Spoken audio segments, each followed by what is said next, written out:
अभी थोड़ा छोड़ना स्टार्ट कर दीजिए, धीरे धीरे। नहीं धीरे धीरे अभी स्टार्ट कर दीजिए। कामरान थोड़ा आगे आगे बीच में थोड़ा जगह दीजिए उनको आने के लिए, और दूर ही रहिए, आप आराम से आइए। स्लो आइए।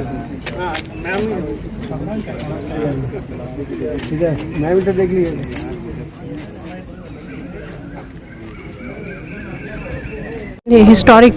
हिस्टोरिकल इसकी इतिहास है हमारे ज्योग्राफी डिपार्टमेंट की।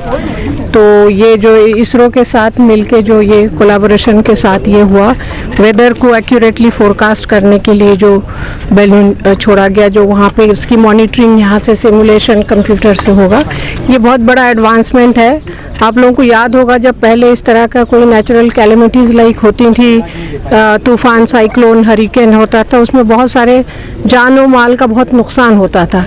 लेकिन क्योंकि अब हम इन लोग जैसे साइंटिस्ट इसको फोरकास्ट कर लेते हैं वेदर को, तो इवैक्यूएशन प्रोसेस हो जाता है, सारे लोगों की तैयारी हो जाती है, तो आप देखेंगे कैजुअलिटी बहुत कम हो गई, जान माल का नुकसान कम से कम हो रहा है। इसलिए हो रहा है क्योंकि पहले से वेदर को इतनी एक्यूरेटली फोरकास्ट कर लेते हैं। It's a very very important event for AMU, इसलिए कि पहली बार इस तरह का ये इवेंट हुआ है हमारे लिए।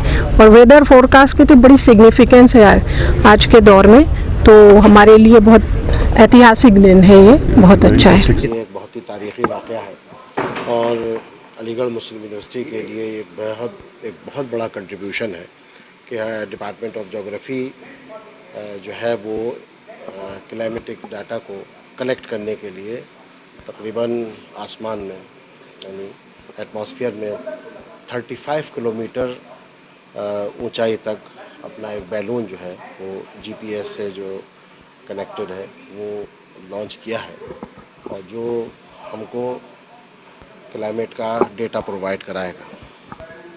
और जैसे ही इस बैलून को लॉन्च किया गया और उसने फ़ौरन ही जो टेम्परेचर था, जो प्रेशर था, ह्यूमिडिटी थी, उस सारे डेटा को फौरी तौर पर यहाँ भेजना शुरू कर दिया। बेनिफिट ये मिलेगी कि हमें करंट वेदर का डेटा प्रोवाइड होगा, और आज की जो क्लाइमेट चेंज का जो दौर है उसके अंदर वेदर फोरकास्टिंग अपने आप में एक बहुत इम्पोर्टेंस की हामिल है। एक्चुअली अलीगढ़ एक महत्वपूर्ण शहर है निश्चित तौर पर, लेकिन मैं बताना चाहूँगा कि अलीगढ़ के अलावा बाकी जगह में भी ये प्रयास और हो रहे हैं और बढ़ाए जा रहे हैं। अब आपको ऊपर करीब यहाँ पर ही करीब कई किलोमीटर ऊंची तक की जानकारी यहाँ पर होगी।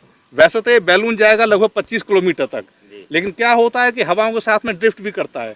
लेकिन अगर 200 किलोमीटर के करीब दायरा लें आप, तो उसमें अगर आप देखें तो लगभग अमूमन 7-8 किलोमीटर ऊंचाई तक की इसकी यहाँ की एग्जैक्ट इन्फॉर्मेशन रहेगी। इसमें क्या होगा, ये आसमान में हमेशा नहीं रहेगा, ये होगा क्या कि जैसे आप ऊपर जाएंगे तो एटमॉस्फेरिक प्रेशर कम होता जाएगा, और जैसे एटमॉस्फेरिक प्रेशर कम होगा बैलून का साइज बढ़ता जाएगा, और वो उसकी एक सीमा है, उसकी क्षमता है, वो एक हाइट पर जाके, विशेष हाइट पर जाके वो ब्लास्ट फट जाता है। और साथ में सेंसर जो होते हैं, लेकिन जो सेंसर्स होते हैं जो आपको प्रेशर दे रहे हैं हाइट के साथ में, टेम्परेचर, ह्यूमिडिटी और विंड्स भी दे रहे हैं, वो काम करते रह गए ऊंचाई तक जब तक वो बैलून काम करते हैं। मैं समझता हूँ कि ये अलीगढ़